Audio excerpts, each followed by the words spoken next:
할렐루야. 오늘 구원의 확신은 1대1 바이블 멘토링 5번째 시간을 여러분과 갖도록 하겠습니다. 제가 갖고 있는 페이지로 48페이지입니다. 여러분 갖고 있는 언어권별로 교재를 잘 활용하셨으면 좋겠습니다. 자, 구원의 확신, 말 그대로 내가 구원받았는지를 무엇하는 것일까요? 확신하는 것입니다. 아마 구원에 확신할 때 이 질문을 굉장히 많이 받는 질문일 수 있는데, 나는 구원받았을까요? 라고 하는 질문을 굉장히 많이 우리 아마 멘티들에게 받으실 수 있을 것 같습니다. 이건 아마 영상에 안 나올 것 같은데요. 한번 마음으로 손을 들어 보십시오. 마음으로. 여러분, 지금 이 밤에 만약입니다. 세상을 떠난다면 천국에 갈 것을 확신하고 계신가요? 네, 대답 안 하셔도 돼요.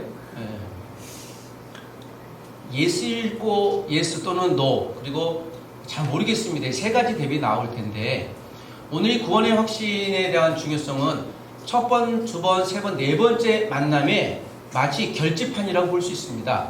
구원의 확신에 오늘 10가지 질문을 확인하고, 10가지 질문에 한 가지라도 모르겠다 또는 노라고 나오면요, 첫 번째 단원으로 다시 돌아가서 한번 리사이클 해주시면 되겠습니다. 예수는 누구인가에 대한 부분들을 다시 확인해 주셔도 괜찮을 것 같습니다. 또 때로는 이 10가지 이 질문에 대해서 잘 모르겠지만 여기에 대해서 구원이 확신이 있는데 답을 잘 못하는 경우가 있으세요. 그래서 구원의 확신이 무엇을 기준으로 내가 확신을 갖는지를 오늘 이 시간 배울 테고, 그 이후에 오늘 네 번의 만남에 대한 부분들을 지정의, 구원이 지적인 것, 또 정적인 것, 의지적으로 어떻게 확인되는지를 배우도록 하겠습니다.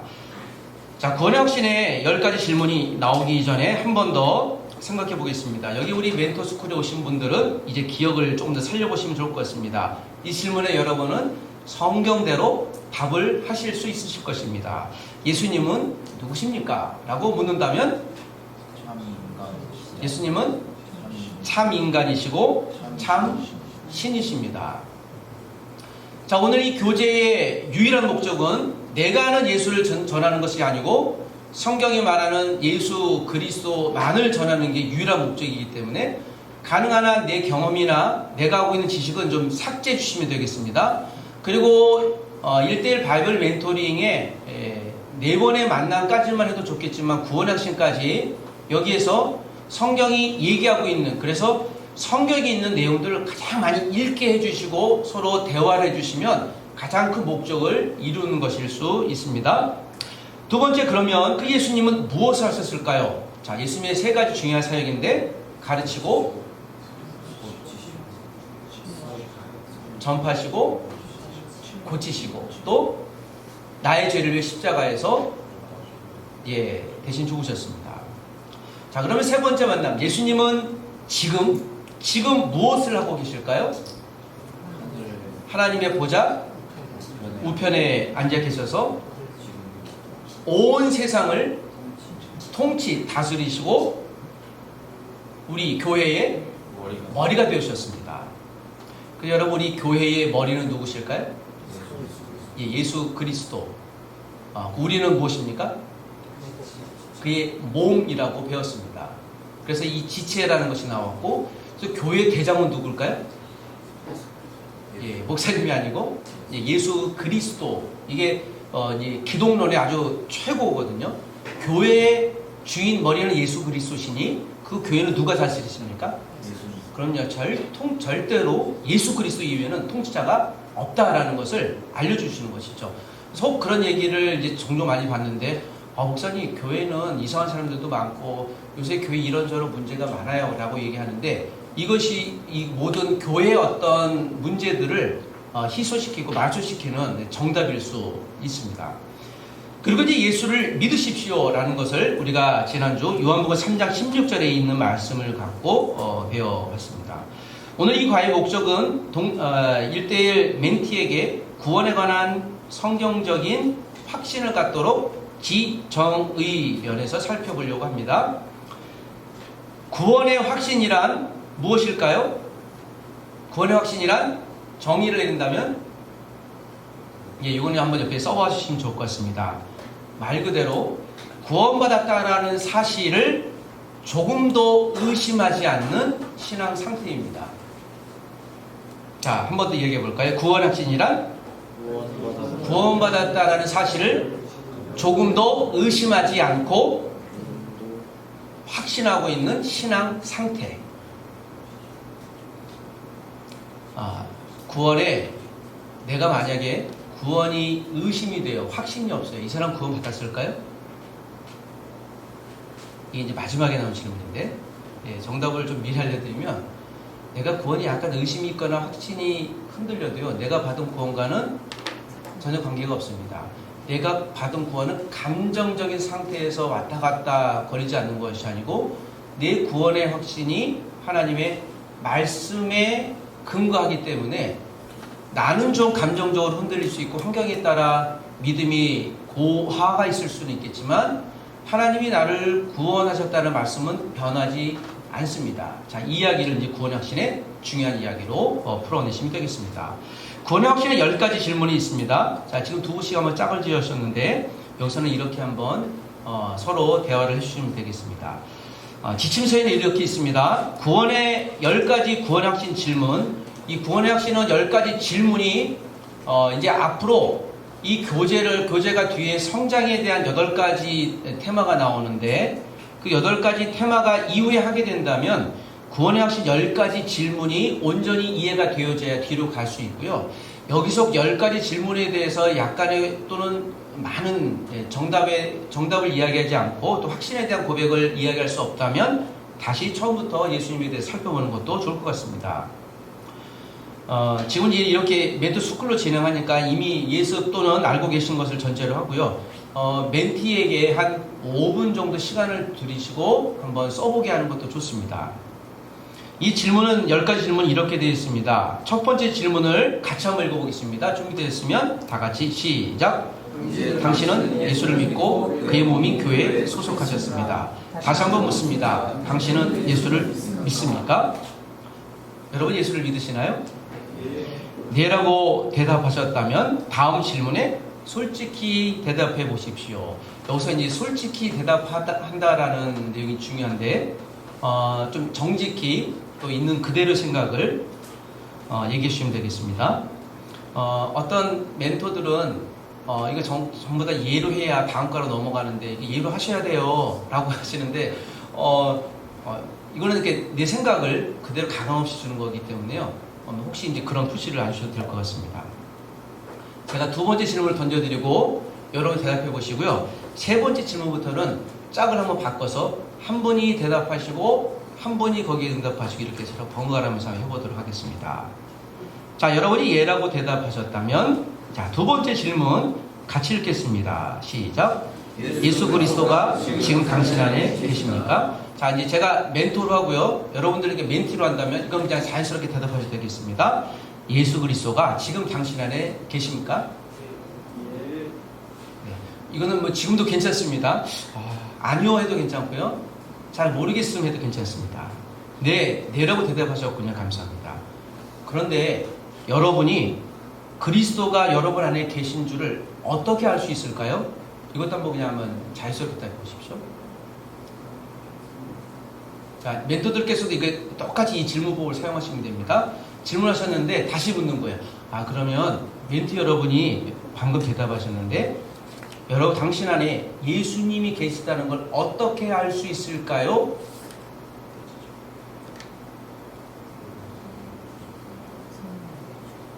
네, 어떻게 알 수 있을까요?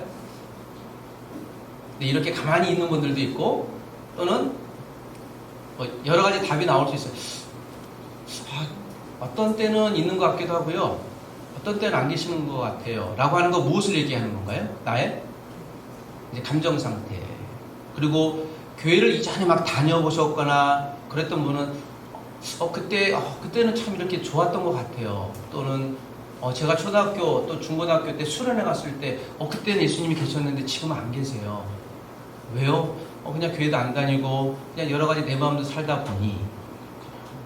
그리고 예수님은 어떨 때는 들어오셨다가 어떨 때는 나가시고 하시는 참 변덕이 심하신 분이실까요?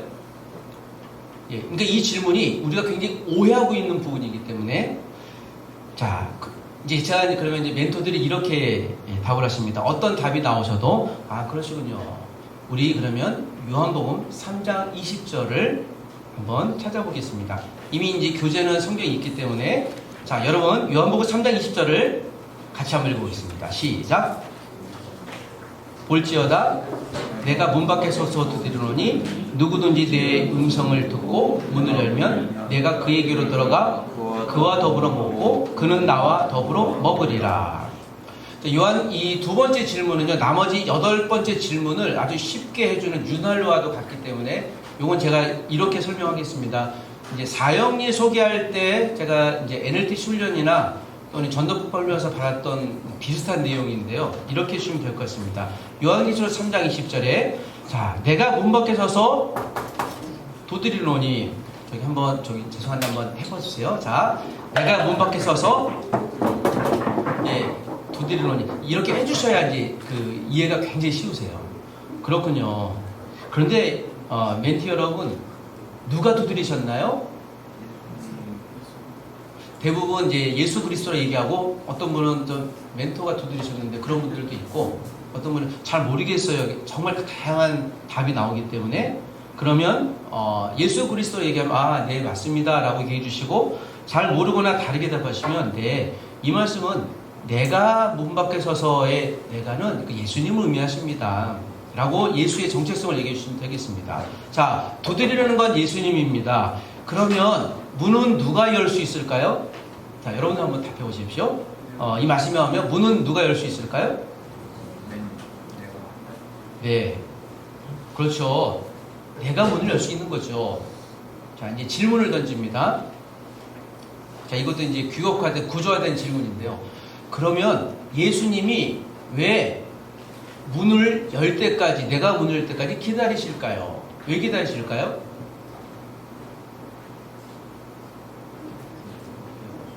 이것은 이제 유대인들의 관습적인 습관인데 유대인들이 이 당시에 보통 문은요 바깥에서 문고리가 없습니다. 그래서 안에서 열어줘야만 가능한 문의 구조입니다. 만약에 누가 문을 열지도 않았는데 주인이 문을 열지도 않았는데 누군가 들어온다면 그는 어떤 존재일까요? 오직 유일한 존재밖에 없습니다. 도둑 이외에는 존재가 없습니다. 그래서 오늘 이 본문에 있는 말씀은 굉장히 예수님이 인격적인 분이시다. 그리고 예수님이 누군가 그 상대방이 문을 열 때까지 기다리시는 분이다라는 것을 설득해 주시면 되겠습니다. 요한계시록 3장 20절은 구원의 확신 전체 구절에 키와도 같아서 요건 요대로 설명해 주시면서 그럼 아 그렇군요 라고 이제 넘어갈 수 있습니다. 자, 세 번째 질문에서는 이렇게 하겠습니다. 세 번째 질문에서 당신은 죄 용서를 받다고 확신하십니까? 라는 질문을 한번 서로 짝을 지어서 답을 해주시면 되겠습니다. 자, 제가 마지막에 이제 이 질문을 하겠습니다. 예수 그리스도가 당신 안에 계심을 어떻게 알 수 있습니까? 라고 하면 대부분 다른 반응을 보이실 텐데 요한계시록 3장 20절 말씀에 보면 이런 말씀이 있습니다 하면 멘토와 멘티가 여기서 한 가지 이제 답을 얻을 수 있죠. 예수님이 내 안에 계심을 다시 한번 질문하는 거죠. 아, 잘 대답하셨어요. 다시 한번 질문해 볼까요? 그러면 예수님이 당신 안에 계심을 어떻게 알 수 있을까요? 라고 대답하시면 어떻게 대답하겠습니까? 근데 방금 요한계시록 3장 20절의 말씀에 우리가 있다고 방금 말씀하셨잖아요. 그렇군요. 요한계시록 3장 20절 말씀에 의하면 예수님이 내 안에 들어와 계심을 알 수 있습니다. 여기서 알 수 있는 건 우리의 이 믿음의 근거가 무엇에 있다라는 걸 얘기하고 있는 건가요? 말씀. 예, 이제 계속 이제 이 질문입니다. 10가지 질문의 마지막 답은요. 우리의 믿음이 하나님 기록된 말씀을 내가 의지를 통해 믿음으로 내 믿음은 이 말씀에 근거한 것이라면 계속 멘토 이제 설득하는 관계입니다. 그래서 우리의 믿음은 감정적으로 흔들리지 않고 흔들릴 수 있는데 말씀을 신뢰하고 믿기 때문에 우리의 믿음의 근거가 오직 그리스도의 말씀에 의해서 내가 설득하고 있다라는 것을 그러니까 그러니까 멘토가 자기가 설득하는 게 아니라 성경이 설득하고 있다는 걸 알려주고 있는 것이죠. 자, 두 번째, 여기는 이렇게 해서 서로 나눠주셨으면 좋겠습니다. 세 번째 질문의 핵심 구절은요, 로마서 8장 1절입니다. 이건 한번 밑줄 한번 쳐보시고, 네 번째 질문은 요한복음 1장 12절, 지금 핵심 구절이고요. 그 다음에 여섯 번째 질문은 사도행전 16장 31절, 일곱 번째 질문은 누가복음 23장 4절에서 43절인데 이거는 다 읽지 않겠습니다. 4절만 읽고 나머지 것들은 좀 풀어주셔도 됩니다. 여덟 번째 질문은 고린도전서 12장 3절, 아홉 번째 질문은 요한복음 3장 3절에서 5절, 열 번째 질문은 요한복음 3장 18절입니다. 자, 지금 이제 세 번째 질문부터 지금 여러분 보시기에 오른쪽에 계신 분이 왼쪽에 계신 분에게 이 질문을 한번 똑같이 한번 해주시고요. 그 다음에 답을 해주셔도 되고 각기 다른 반응을 보이셔도요. 아, 그러시군요. 그리고 그러면 다 이 성경을 한번 같이 볼까요 하고 서로 읽어주시고 그 다음에 우리의 믿음의 근거가 어디 있나요? 라고 한번 더 확인해 주시는 과정을 한번 하고 그 다음에 네 번째 질문으로 서로 리턴하면서 한번 해보도록 하겠습니다. 지금 오른쪽에 계신 분이 이제 세 번째 질문을 상대방에게 먼저 멘티라고 생각하고 얘기해 한번 주셨으면 좋겠습니다. 열 번째 질문까지 빨리 한번 진행해 볼까요? 자, 준비되셨으면 혹시 이해가 안 되셨나요? 되셨나요? 네.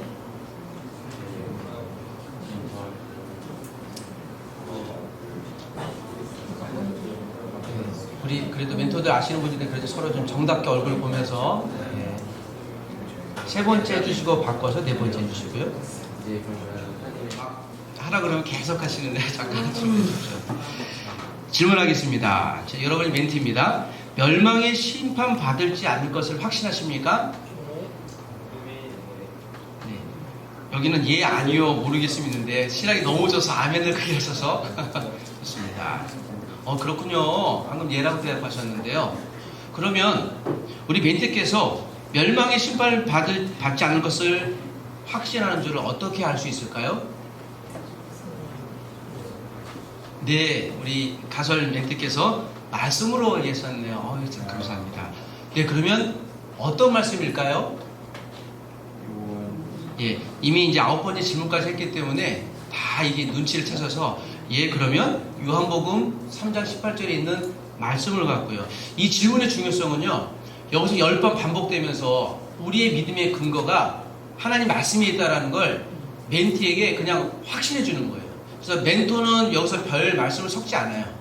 자기 이야기 전혀 하지 않고 계속 말씀만 보고요.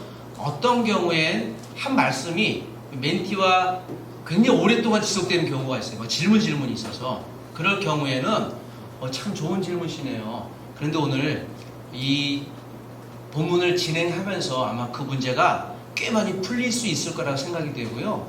그렇지 않으면 조금 더 우리 끝나고 그 문제를 얘기해봐도 굉장히 괜찮을 것 같아요. 라고 하면 대부분 이제 다음 문제에서 내용이 풀려질 수 있습니다.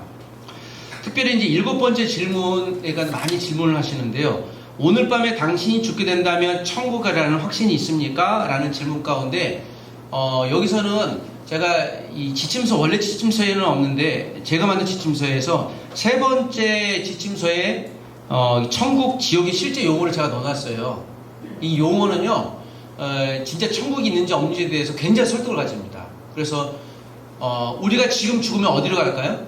이건 제가 지금 구원론이에요. 구원론의 마지막 질문인데 우리가 만약에 지금 죽으면 가는 곳은 어디일까요? 성경제로 답하십시오. 이렇게 하면 파라다이스예요. 그냥. 그리고 예수를 안 믿고 죽으면 가는 곳은 소울, 하데스, 아부소스라는 곳이에요. 이게 이제 세 번째 지침서에 있습니다. 이 용어에 대한 중요성은 천국과 지옥이 있어요 라고 하면 추상적인 것인데요. 여기 정확히 언어적으로 있다라고 설명해 주면 추상적인 것이 보통 명사에 설득이 이렇게 되거든요. 그래서 성경에서 이렇게 이야기하고 있고 우리가 만약 예수님이 다시 오시면 파라다이스에 갔던 사람들이 다시 내려와요. 여기에. 그리고 수월 하데스 아우소스, 지금 이제 이건 지옥은 아직 아닙니다. 여기서 음부라고 보통 있거든요. 여기 계신 분들 다시 부활합니다. 그래서 예수를 믿던 안 믿던 다 부활하고요. 예수님이 오셨을 때 파라다이스에 계신 분들은 생명의 부활을 해서 가는 곳이 소위 말하면 천국인데, 이걸 헬라어로 우라노스라는 분명 장소가 있어요. 그곳으로 가고, 그렇지 않은 분들은 게헨나라는 요한계시록 20장에 있는 곳으로 갑니다. 그래서 이 용어를 7번째 질문에서 한번 설득해 주시면 구원에 관한 용어는 아주 명확히 정리가 될 수 있으니 굉장히 좋은 이건 힌트니까 사용하시면 되겠습니다. 자, 10가지 질문 이렇게 마치고, 10가지 질문 중에 혹 정말 이분이 예수님에 관한 관심은 있긴 한데 아직 구원의 확신이 없고, 지난주에 예수님을 멘토 때문에 대신 믿어주겠다라고 확신이 되시면 그러면 내가 당신을 위해서 정말 예수님을 잘 전해주고 싶은데 우리 첫 번째 걸 한번 다시 가셔도 좋을 것 같아요 라고 하면 그것도 하나의 방법이니 잘 사용하셔도 좋을 것 같습니다. 자, 이렇게 이제 진행하고요. 이 10번에 관한 질문을 하고 그 다음 페이지로 보면 이제 지적인 것, 감정적인 것, 의지적인 3가지가 나오는데, 이것은 앞에서 배웠던 부분들 다시 이제 복습하는 내용일 수 있습니다. 자, 페이지로 55페이지, 이제 10가지 질문을 마치고 다시 이제 본문으로 들어가 보도록 하겠습니다. 자, 우리 교재가 같을 테니까요. 55페이지 제일 위에 있는 질문, 요 별표 하나 있는 데 있죠? 그쪽을 한번 읽어보겠습니다. 다 같이 시작. 앞에서 당신은 당신의 마음 상태에 관한 10가지 질문에 대답함으로 자신이 구원받았음을 확인했습니다. 이제 당신은 그리스도인이 되었습니다. 그리스도인이 되었다라는 것은 믿음으로 그리스도를 영접하여 그분이 주시는 사랑과 죄의 용서함을 받았다는 말입니다. 당신이 그리스도에게 당신의 지성과 감정과 의지를 헌신하는 것입니다. 다시 말해 당신의 전 인격을 그리스도에게 내어드리는 것입니다. 자, 이제 이 부분은 가능한 한 멘토와 같이 읽어주시면 되겠습니다. 자, 그 다음은 제가 읽어보겠습니다. 우리와 그리스도의 관계는 결혼 관계를 예로 들어 설명할 수 있습니다. 결혼 관계에도 지성, 감정, 의지라는 3 요소가 있어야 합니다. 자, 요거는 이제 글장 읽어도 좋은데요. 제가 짧게 설명을 해주시면 더 쉽습니다. 이런 내용입니다. 결혼하고 싶은 약혼자가 있습니다. 그런데 그 약혼자와 결혼해야 되게, 부부가 되려면 어떻게 해야 될까요? 무엇을 해야 될까요? 부부가 되려면 반드시 이것이 필요합니다. 그것은 결혼식이라는 것이 필요하죠. 웨딩 세러머니가 왜 필요할까요? 그냥 감정이 있어서 좋아하면 같이 동거하면 되지 않을까요? 그런데 왜 결혼식이 필요할까요? 최소한 한국에서는 결혼식이 필요한 이유는 그것은 법적인 효력이 있습니다. 그래서 결혼식에 주례자가 사인이 들어가는데요. 이건 이 사람들이 결혼을 했다라고 하는 법적인 효력을 갖기 때문에 결혼식은 굉장히 중요한 의미가 있습니다. 어떤 사람들이 남녀가 있어서 그냥 좋은 감정이 있는 것만으로 부부가 되는 것은 아니죠. 또 감정뿐만 아니라 좋아하는 무엇이 있어야 될까요? 확신을 뭐라고 하죠? 네. 이 여자가, 이 남자가 정말 괜찮은지. 저의 경우인데요. 다른 분들도 그런 분들이 있습니다. 저는 결혼하기 전에 다른 건 다 용납할 수 있는데 이거 한 가지가 용납이 안 됐습니다. 저는 코 고는 여인과 만나기를 굉장히 지금도 저에게는 그것이 한 트라우마가 있습니다. 군대에서 코 고는 사람들 때 잠 못 자는 잠이 있어서 주님, 저는 코 고는 사람과 결혼하기 싫습니다. 코 안 고는 사람을 만나게 해주십시오. 기도를 열심히 했습니다. 한 가지 문제가 생겼습니다. 이 여인이 코를 고는지 안 고는지 어떻게 알아요? 모르죠. 어떻게 해야 될까? 그래서 기도를 열심히 했고, 하나님, 저에게 이거 굉장히 중요한 기도 제목입니다 라고 결혼해보니 다행히도 코를 골지 않았습니다. 네, 이건 제 이제 실화에 기초한 이야기이기도 한데 굉장히 다행히도. 근데 만약 코를 골면 어떡할까? 이런 일이 벌어지면 제가 결심을 하죠. 이거 아니야 하고 자, 결혼 취소할까요? 자, 이제 뭐 재미있는 위트일 수는 있지만 설마 그럴지라도 우리가 결혼해야 되겠다라는 의지를 갖고, 이 의지는 굉장히 중요한 것이죠. 제가 지금 결혼식에 대해서 비유했는데, 우리가 예수님을 믿는 것들도 감정적인, 누구와 좋은 사람이 있으면 감정적으로 반응이 있을 수도 있고 뭐 그렇지 않을 수도 있습니다. 그러나 감정은 또 중요한 것일 수 있습니다. 또 그가 누구인지, 어떤 정보를 갖고 있는지 아는 것도 필요한 것이죠. 그가 무엇을 좋아하는지, 성품이 어떤지, 이건 지적인 것과 관련되어 있습니다. 그리고 마지막에 결혼식의 중요성은 우리 의지와의 문제인 것입니다. 비록 좋아하는 감정도 있고 어떤 좋은 사람인지 알지만 결혼식을 해야 완전히 되는 것처럼 예수님과의 관계도 이와 같다라는 것입니다. 그 중에 지적인 이해는 이렇습니다. 55페이지 제일 밑에 큰 문장만 한번 빠른 속도로 읽어보겠습니다. 시작. 지적인 이해 시작. 그리스도인의 헌신에 필요한 세 요소에 대해서 하나씩 더 자세히 살펴봅시다. 기독교는 맹목적인 신앙이 아닙니다. 그것은 역사적인 사실을 위해 세워진 것입니다. 이 사실들은 여러 세기를 거쳐 수많은 학자들의 연구와 조사를 통해 증명된 것입니다. 많은 뛰어난 학자들이 나타난 예수의 생애, 교훈, 죽음과 부활, 그분이 끼친 영향에 대해서 조사하는 데 일생을 바쳤습니다. 예수님의 부활 사건만 해도 이순신 장군이 한산도 앞바다에서 외근을 무찌른 역사적인 사실보다 더 증거가 확실합니다. 그 다음 제가 읽어보겠습니다. 에드윈 셀윈 교수는 이렇게 말했습니다. 그리스도가 장사되었다가 사흘 만에 육체적으로 다시 살아난 사실은 지상에서 그를 알던 사람들로 하여금 그리스도와 새로운 관계를 맺게 했다. 그리고 그의 부활 사건은 아무도 부인할 수 없는 역사적인 증거가 있다. 자, 그리스도의 부활 소식은 신약 시대의 혁명적인 메시지였으며 오늘날에도 혁명적인 메시지입니다. 그것은 역사적인 사실이기 때문입니다. 그러므로 신앙의 지적인 헌신을 하기 위해서는 성경에 기록된 복음의 내용을 분명히 이해해야 합니다. 여기 이제 이순신 장군 얘기가 굳이 나온 이유는요, 이 질문 때문에 그렇습니다. 여러분, 이순신 장군이 실제로 한산도에서 일본군을 무찔렀다라는 것을 믿으시나요?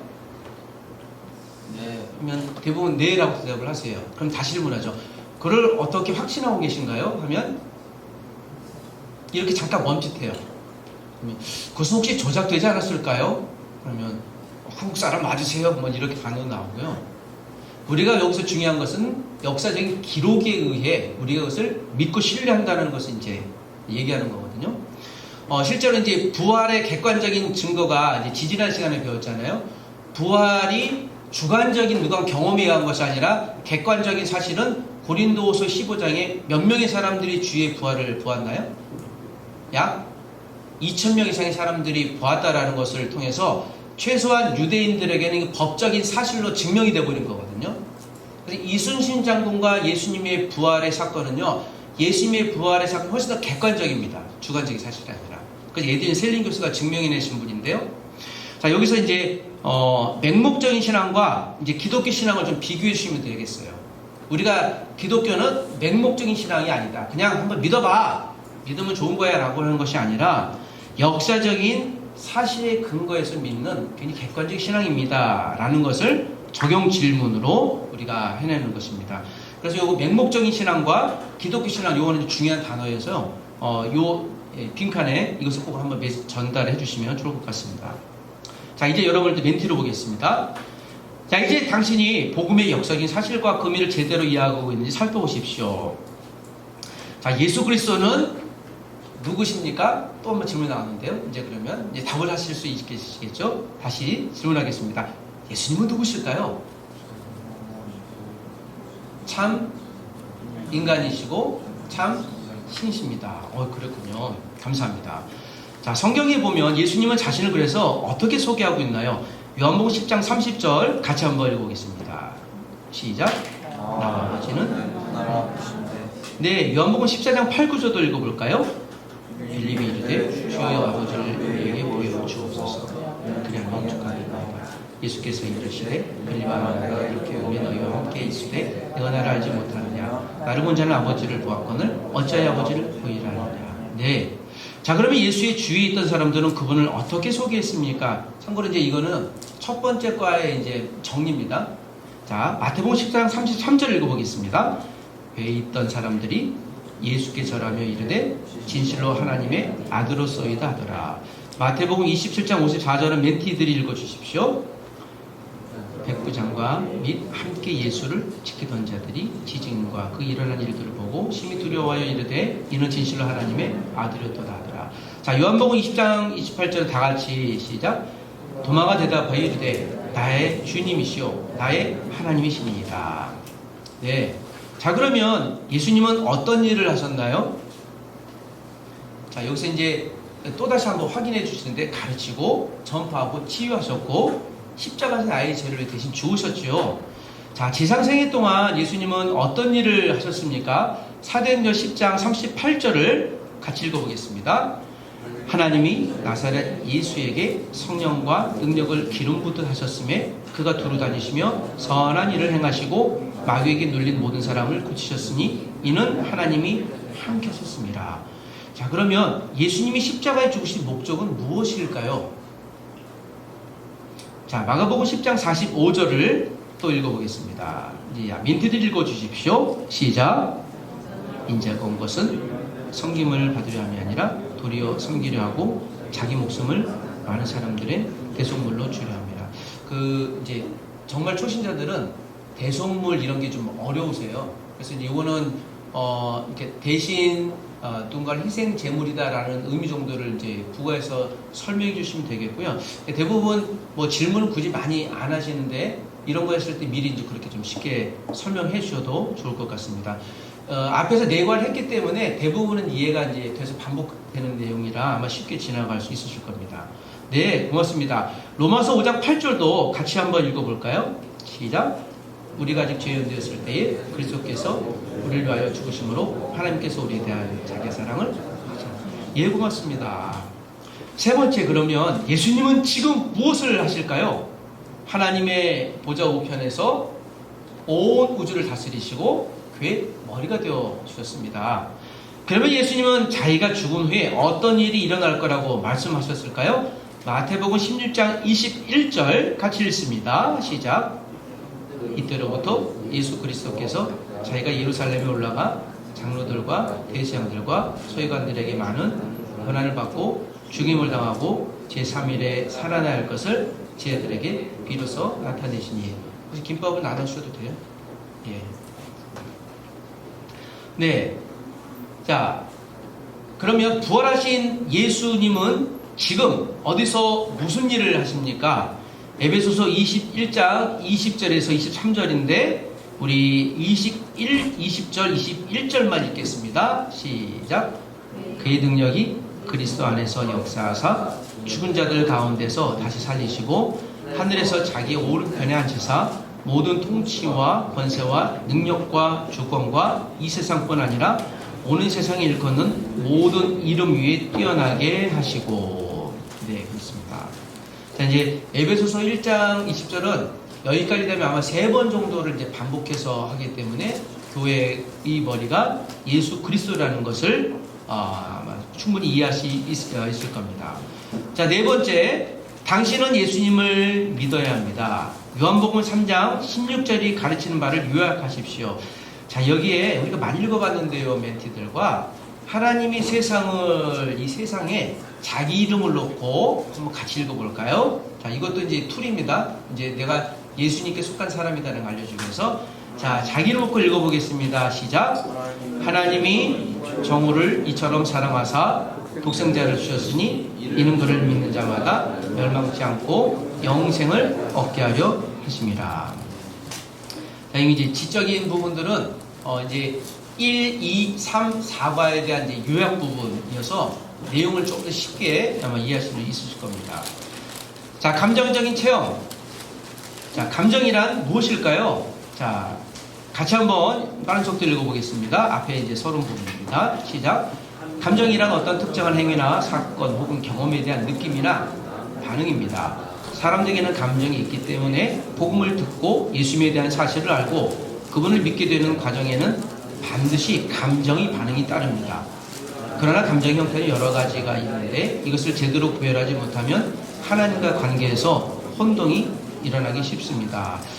사실 감정적인 체험이 이 구원의 확신에서는요, 이제 제일 대화가 많이 나오고 질문이 제일 많이 나오는 부분이기도 합니다.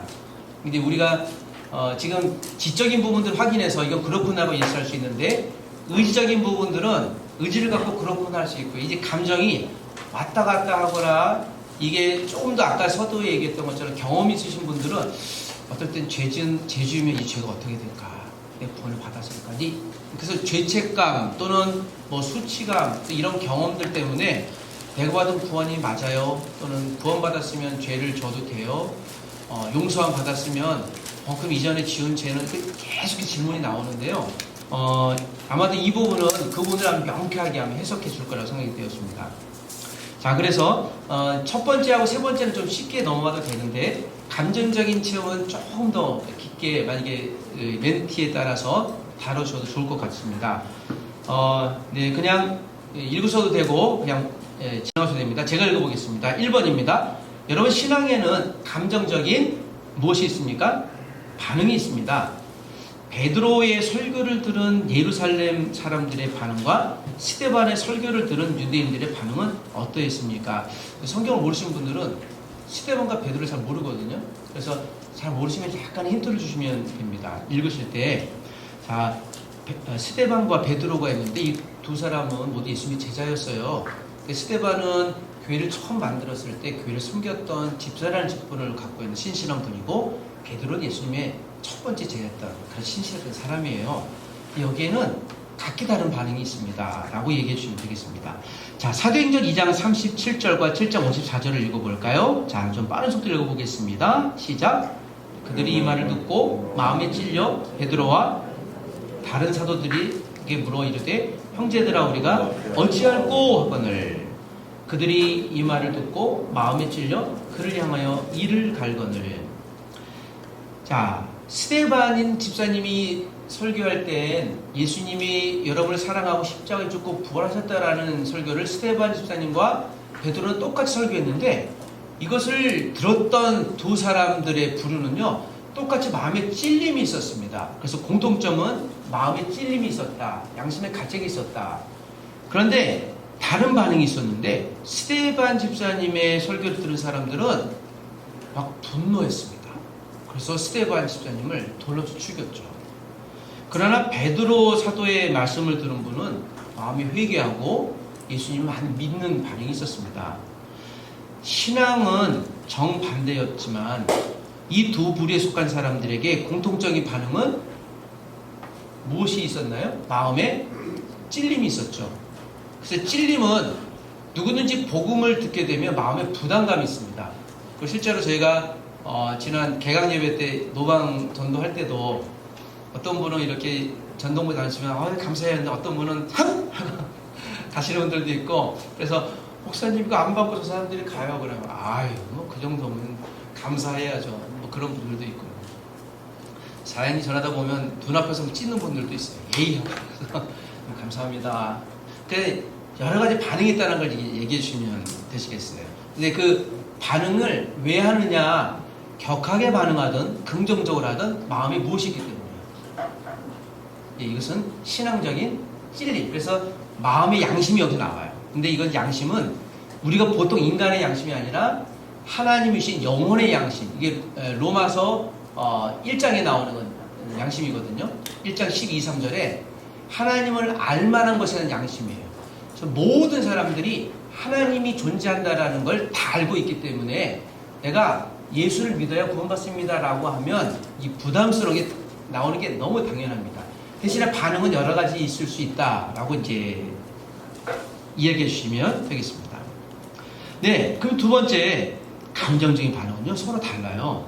사도 바울은 어떠한 체험을 통해서 예수를 알게 되었을까요? 또 바울을 모르는 분이 있을 수 있어요. 그래서 미리 설명해 드리면, 바울은요, 예수님 믿는 사람, 스데반 집사님을 죽인 그런 악당이었는데, 예수님을 다메섹이라는 도상에서 우연히 극적으로 만나서 변화된 사람입니다. 디모데라는 사람도 있는데, 그는 외할머니와 어머니부터 3대 동안 예수를 믿었던 사람인데, 이분은 신앙이 좀 되게 달라요. 어떻게 다른데요? 예, 그래서 이제 사도행전 22장 6절에서 10절을 읽어보면, 네, 이제 읽었다고 치겠습니다. 자, 다메섹 도상에서 사도 바울에게 예수님이 만나셨죠. 사도 바울 의자는 상관없어요. 그래서 이렇게 설명해 주시면 돼요.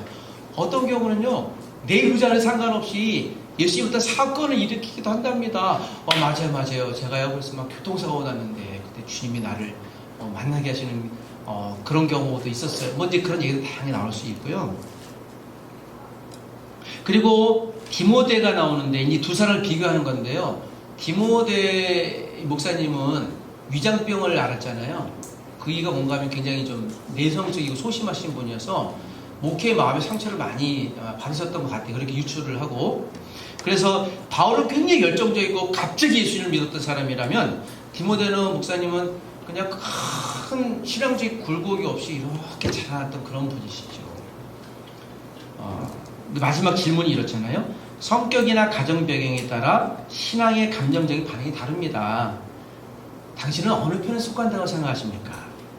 혹시 여기 멘티들을 한번 바울처럼 오늘 갑자기 주님 만나셔갖고 막 일적으로 변하신 스타일이신가요? 아니면은 뭐 어렸을 때부터 부모님이 교회 가라고 해서 그냥 가고 내가 여기 왜 이와 있나 봉사하니까 하고 막 그러면서 주님을 만난 다 다른데 바울처럼 열정적인 갑자기 격변한 액티비티한 그런 신앙입니까?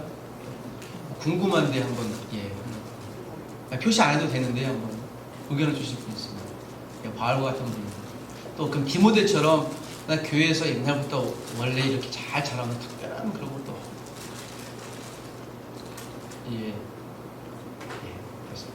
왜냐면 제가 이 질문을 실제로 받아봤는데요. 이것 때문에 굉장히 진지한 질문을 했어요. 어떤 질문을 했는가 하면 저보고 그때 이제 전도사였는데 전도사님 근데요. 가면서 저는 교회에서 오랫동안 자라왔는데 이 친구가 구원하시 없는 거예요. 23살짜리 청년이었는데 그런데 이게 제가 간증을 많이 했어요. 특별한 간증. 저도 이제 모태신앙을 잘하고긴 했지만 바울과 디모데가 같이 있는 사람인데 그래서 바울 같은 간증을 했더니 전도사님 저는 그러면 특별한 간증이 없어서 제가 좀 세상에 나가서 교회를 1년 동안 안 다니면 될 것 같아요. 그래서 특별히 주님을 만나서 간증을 갖고 오면 좋을 것 같아요. 그래서 제가 갑자기 이거 큰일 났다. 1대1하다. 그건 아니고 있잖아. 그러면서 설득을 했죠. 그러니까 그런 오해도 될 수 있어서 중요한 건 그래서 멘티가요. 제가 그때 알았어요. 멘토가 이제 자기 잘난 척하면 안 돼요. 자기 간증 많이 할수록 멘티가 크게 감동하지 않아요. 제가 그래서 가능한 한 자기 이야기는 거의 삭제하시면 좋아요. 가능한 한 그냥 우리가 알고 있는 간증을 빼고 그냥 얘기가 있는 대로만 이 성경 인물들만 소개해 주시면 좋을 것 같습니다. 자, 여러분 어느 편에 속한다고 계십니까? 이거는요, 그분에게 취향을 알고 이해를 돕는 것입니다. 그렇군요. 감사합니다. 자, 그럼 세 번째, 감정에 의존하지 마십시오. 자, 이걸 한번 멘티 여러분과 같이 읽어볼까요? 시작. 인간은 본래 감정적인 존재이므로 감정은 우리 생활의 정성적인 부분입니다. 그리고 사람들은 서로 성격이 다르므로 하나님과 관계를 맺을 때 감정적으로 각기 다르게 반응하기 마련입니다. 감정적으로는 매우 고조된 반응을 보일 수 있고 조용하고 차분한 반응을 보일 수 있습니다. 이와 같이 감정은 다양한 것이기 때문에 어떤 특정한 감정에 의존하면 안 됩니다. 감정적 체험은 필요하지만 특별한 감정적 체험만 구하면 그리스도를 통해 하나님과 맺게 된 참된 인격적인 관계에 대한 확신을 잃기 쉽습니다. 이제 이 부분은 제가 저자하고 약간 논쟁을 벌였는데, 요거는 이제, 이건 영상에 좀 편집해 주시면 돼요. 저는 이렇게 해서 감정에만 의존하지 마십시오라고 조사를 넣었는데, 이제, 저는 이제 그렇게 강조를 했어요. 그것도 맞고, 감정에 의존하십시오, 의존하지 마십시오. 둘 다 중에, 이제 감정적 경험은 때로는 필요하거든요. 그래서 신앙적으로 맹맹하거나 특별한 게 없을 때, 그럴 때는요, 기도원도 갖춰도 되고요. 어떤 찬양 집회를 하는데, 그때 가서 신앙적인 감정을 의존해도 괜찮으세요. 저는 이제 그런 식으로 감정에만 의존하지 말자. 이렇게 이제 강조를 하는 편인데, 둘 다 신앙적으로 맞습니다. 저는 이제 후자적으로 여러분들이 얘기해 주시면 더 훨씬 쉬울 것 같고, 그냥 감정에 의존하지 마십시오. 이렇게 얘기해서 될 것 같아요. 두 가지는 그냥 취사 선택해도 될 것 같습니다. 자, 감정에 의존하지 말라는 것을 이제 네 번째 그림이 이렇게 설명하고 있습니다. 자, 감정은 여기 동그라미 꽂으십시오. 여기 이제 구원학신의 결론입니다. 감정은 말씀과 믿음의 결과입니다. 감정은 말씀과 믿음의 결과입니다. 그러면 믿음은 무엇일까요? 여기서는 이제 안 나왔는데 믿음은 우리의 의지의 행위입니다. 그래서 믿음은 의지의 행위 이렇게 이게 좀 혼동이 좀 안 되거든요. 그래서 감정이 말씀과 믿음의 결과니까 감정이 제가 별로 없으면 믿음이 없는 건가 이렇게 오해할 수 있어서 믿음은 의지 행위거든요. 의지 행위면 무엇이겠습니까? 이건 근데 감정과 상관없어요. 교회 가야지, 예수 믿는 살아야지 하는 게 의지예요. 근데 그 의지가 있다 보니까 교회 생활하면서 감정이 있는데 우리가 배웠던 것처럼 감정은 반응이 어떻습니까? 같아? 그게 중점이죠. 다르니까 저도요 배우는 날은 교회 오기 싫어요. 그럴 수 있어요. 그렇지만 교회 가면 맛있는 점심을 주니까 기도하고 옵니다. 예를 들면 이건 이제 예화인데 그런 식으로 우리 의지는 절대 포기하지 말자 기준이라고 말씀하고 감정적인 반응은 여러 가지 다를 수 있다는 것을 적절하게. 그래서 사실 이 네 번째 요 문장이요 굉장히 중요한 구원의 가운데 문장이라고 볼 수 있습니다. 자, 구원의 확신은 하나님의 무엇에 권위 근거하나요? 말씀의 권위 근거합니다. 하나님께서 말씀하신 대로 한다면 자신이 하나님의 자녀임을 확신할 수 있게 됩니다. 그리스도인은 하나님의 말씀과 그분의 신실성을 믿는 믿음으로 삽니다. 다음 기차 그림은 사실 하나님과 그분의 말씀과 믿음, 그분의 말씀에 대한 우리의 신뢰와 감정, 우리의 체험적인 결과사의 관계를 보여줍니다. 이거는 이제 사형리에 나와서 너무 잘 아실 텐데 사형리만 나온 것은 아니고요. 모든 그 전도 예화에 많이 나오기 때문에 이 기차 그림이 나오는데 무엇의 사실일까요? 지금까지 우리가 배웠던 말씀, 즉 성경 지식에 대한 사실이에요. 그리고 믿음은 우리의 의지의 행위죠. 그래서 믿음은 의지의 행위. 감정은 나의 그러니까 마음, 어떤 감정 상태 이라고 볼 수 있습니다. 감정은 객차라고 볼 수 있고 믿음은 연료차라고 볼 수 있고요. 앞에 있는 머리차는 성경 사실이라고 볼 수 있습니다. 우리의 여기서 그 설명하고 있는 건요. 감정이 사실 객차가 있고 없으나 기차를 갈 수 있나요? 그냥 가죠. 그래서 우리가 감정에 따라서 우리가 감정이 많을 수도 있고 적을 수도 있고 그 문제가 아니라 하나님의 말씀에 따라 의지를 들어 사는 신앙생활이 성경이 이해하고 있는 경건 믿음의 생활입니다 라고 얘기해 주시면 되시겠습니다. 자, 이제 사실 이제 여기가 거의 다 95%는 다 설명했고요. 뒤에 이제 의지적인 결단은 이제 좀 빠른 속도로 제가 이야기해 보도록 하겠습니다. 자, 5분만 시간 더 주십시오. 정리하겠습니다. 자, 의지적인 결단 같이 읽어보겠습니다. 그리스도인이 되고 자신이 그리스도인을 확신하는 데는 지성과 감정 외에 의지도 포함되어야 합니다. 그리스도는 우리가 구원을 확신하는 데 있어서 인간 의지의 중요성을 강조하셨습니다. 그러므로 그리스도인이 예수님을 믿고 따르기 위해서는 어떤 형태든지 의지적인 결단이 필요합니다.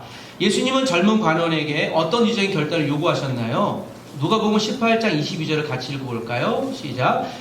예수께서 이 말을 들으시고 이르시되 내게 아직도 한 가지 부족한 것이 있으니 내게 있는 것을 다 팔아 가난한 자들에게 나눠주라. 그리하면 하늘에서 내게 부하가 있으리라. 그리고 와서 나를 따르라 하시니.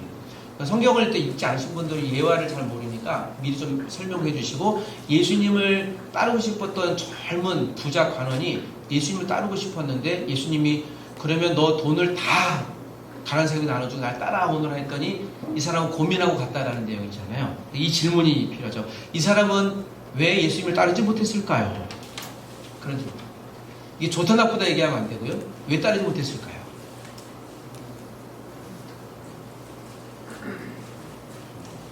네, 여기서 이제 이 예화를 쓰면 돼요. 이게 돈 때문인데요. 돈을 영어로 뭐라고 하나요? money라고 하는데 mon이 몬스터의 mon과 같아요. 그래서 이게 그 어떤 그 영적인 사물 또는 이제 괴물 그런 의미가 있습니다. 그러니까 돈 자체가 괴물 아닌데 돈을 그래서 갈라디아서 6장 10절에도 갈라디아서 6장 10절을 또 설명하시면 더 좋습니다. 돈을 사랑하는 것이 일만하게 뿌리다라고 얘기하고 있어서 갈라디아서 6장 10절과 모니와 몬스터를 좀 설명해 주시면 훨씬 더 이해가 좀 쉬울 듯 싶습니다. 모든 사람이 똑같은 종류의 결단을 요구하는 것은 아니지만 모든 사람들에게 공통적으로 원하시는 것은 신앙의 의지적인 결단입니다. 예수님을 만난 맹인거지는 어떻게 자신의 신앙 의지를 표현했습니까?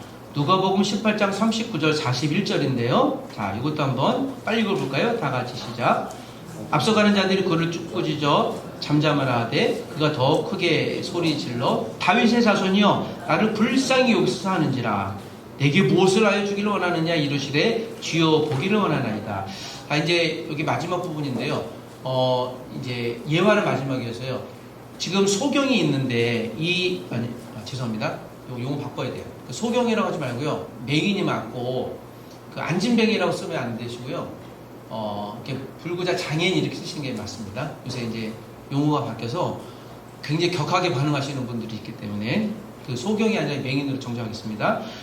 요 맹인 거지는 어떻게 자신의 신앙을 표현했는가 하면 이 맹인은 앞을 보지 못하는 사람인데 사람들이 많이 있는 곳에 나가서 예수님을 찾았습니다. 요 배경을 잠깐 설명해 주시면 되는데 구약에서 율법에서는요 몸에 핸디캡 장애인들은요 회중 앞에 지나가면 안 돼요. 이게 터치하면 안 되거든요. 왜냐하면 몸에 핸디캡이 있는 사람들 하나님의 저주를 받았다고 그 사람들이 믿었기 때문에 대중 앞에 나오면 어떤 일이 벌어지겠습니까? 사람이 막 예수님처럼 있는데 막 오면 몸이 달 거잖아요. 그러니까 사람들이 소경을 보고 돌 던져요. 잘못하면 이거 죽을 상황이에요. 이 상황은 정확히. 그러니까 이 맹인의 입장에서 목숨을 거 나온 행위, 굉장히 마지막에 달하는 행위를 조금 배경 이유로 설명해 주시면 될 것 같아요. 그래서 예수님에게 나를 불쌍히 여겨달라고 얘기했던 의지의 행위가 기도입니다. 그래서 우리 멘트도 같이 의지를 갖고 기도하면 예수님이 응답하시는 것이죠. 그래서 이제 같이 좀 기도에 대해서도 자연스럽게 설명할 수 있는 것이고요. 자, 당신은 주님을 믿을 때 의적인 결단을 분명하게 했습니까? 이제 마지막 질문입니다. 그러면 네 하고 대부분 이렇게 대답을 하시고요. 가만히 있으시거나 그러시면 한번 조금 더 대화를 해주셔도 좋을 것 같습니다. 자, 이제 거의 끝났습니다. 그리고 이제 4번은요. 지금까지 1, 2, 3번은 이제 마지막 정리하는 내용입니다. 멘티가 제대로 이해했는지를 자, 이제 정리하면서 같이 한번 읽어보겠습니다. 자, 지금까지 잘 지내서 고맙습니다. 전 인격적인 신앙의 세 가지 요소와 관련해서 하나님은 그리스도가 우리 속에 계시다는 세 가지 확증을 보여주셨습니다. 첫 번째 하나님의 말씀인데요. 여기 한번 적어 하시면 좋을 것 같아요. 이거는 하나님의 말씀은 지정의가인데 무엇과 관련되어 있을까요? 지적인 것을 이건 지적 부분입니다.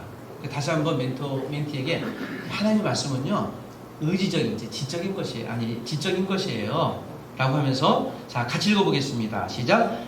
외적으로 나타난 하나님의 말씀을 들을 수 있습니다. 구원의 확신은 하나님의 말씀이 권위에 근거하는 것입니다. 요한일서 5장 9에서 13절 읽으십시오. 자, 이것은 그냥 읽은 것으로 제가 패스하겠습니다. 여기서 이제 계속 반복되는 건요. 구원의 확신은 무엇의 권위를 어떤 것의 권위에 근거를 둔다고요? 예, 이제 마지막 핵심이 이거예요. 이 멘티가 하나님의 말씀을 멘토가 설득하는 게 아니라 성경이 얘기하고 있는 것을 멘티가 계속 설득이 되는지 사실 그 사실 확인하는 거거든요. 내가 얘기하는 게 아니라 성경이 얘기하는 것을 멘토도 읽고 멘티도 계속 읽으면서 그냥 성경에 대한 이야기를 계속 듣는 거예요. 이분이 받아들일 수도 있고 그렇지 않을 수도 있지만 우리가 할 일은 성경이 얘기하고 있는 바를 제대로 전해줬으면 이걸로 이 교제의 목적은 충분히 이룰 수 있습니다. 네, 다음은 성령의 내적 증거입니다. 이것은 무엇과 관련되어 있을까요? 감정적 부분과 관련되어 있습니다. 자, 성령은 우리 안에 우리가 하나님의 자녀인 것을 증거하십니다. 로마서 8장 16절 읽으십시오. 같이 읽어보겠습니다. 시작. 성령이 친히 우리 영과 더불어 우리가 하나님의 자녀인 것을 증거하시니. 그러니까 우리가 자녀인 것을 누가 증거하십니까? 성령님입니다. 그런데 이런 질문은 어떤 분은 나와요? 반은 나오는. 성령님은 누구세요? 이런 분들이 이제 계속 설명하니까 그렇군요. 그는 다음 성장 부분에 나오는데 우리 멘토님 좀 관심 있으시면 그 부분에도 좋아요. 그러면 관심 없으시면 괜찮아요 됐어요 끝나고 관심 있으면 또 물어요. 제가 그 뒤에 있는 부분들은 이미 번역이 돼 있어서 그건 제가 제공해 드리도록 하겠습니다. 그거는 이제 나중에 가셔도 되고요. 자, 이제 마지막 우리의 변화된 삶, 이것은 의지적 부분 같습니다. 같이 읽어보겠습니다. 시작. 중생을 체험하고 하나님의 자녀가 되었다는 가장 보편적인 증거는 여러분의 변화된 삶입니다. 요한일서 2장 3절에서 6절을 읽어주십시오. 자, 2장 3절만 같이 읽어보겠습니다. 시작. 우리가 그의 계명을 지키면 이로써 우리가 그를 아는 줄로 알 것이요. 자, 우리가 그러니까 하나님의 말씀을 잘 지키면 사람들 우리를 보고요. 저 사람들을 통해 역시 예수님이 살아계시는구나 라고 알 수 있답니다. 때로 우리도 실수해서 잘못할 수도 있어요. 그렇지만 그때 또 우리가 회개하고 양해를 구하고 성경이 얘기하고 있는 그대로 살아가려고 애쓰죠. 예수 믿는 사람들이 실수를 많이 하니 다 이해하시고 우리가 예수 믿는 사람들이 또 실수하지만 그러나 하나님의 말씀대로 살려고 매일마다 노력하는 이런 삶이 참 필요한 것 같습니다. 자, 지금까지 우리 5주 동안 멘티 여러분들이 또 저와 함께 바이블 멘토링에 참여해 주셨는데 제가 큰 도움이 되었으면 참 좋겠다는 생각을 갖습니다. 부족하지만 저와 함께 5주 시간을 보내서 감사하고 혹시 또 학교에서 직장에서 제 도움 필요하면 언제든 연락 주시면 제가 여러분 잘 도울 수 있습니다. 혹 또 교회가 필요하시면 제가 목사님과 상의해서 건강하고 좋은 교회로 또 안내해 드릴 수도 있습니다. 또 대학에 계신 분들은 학교에 좋은 선교단체가 있고 우리 UBF 같은 좋은 단체로 연결해 드릴 수 있으니 여러분이 연락해 주시면 제가 다리가 되겠습니다. 자, 지금까지 5주 동안 멘티 여러분들과 함께 1:1 바이블 멘토링을 잘 진행할 수 있어서 고맙습니다. 또 다음에 더 관심 있으시고 또 영적인 성장을 원하시면 제가 또 안내해 드리도록 하겠습니다. 여러분 수고하셨습니다. 안녕히 계세요. 라고 이렇게 맡기시면 되겠습니다. 제일 뒤에 보시면요. 이제 1:1 바이블 멘토링 5주 교재가 있습니다. 제일 뒤에 장 보시면 이게 이제 9월 1일 날 첫 이제 출판된 인쇄된 거고요.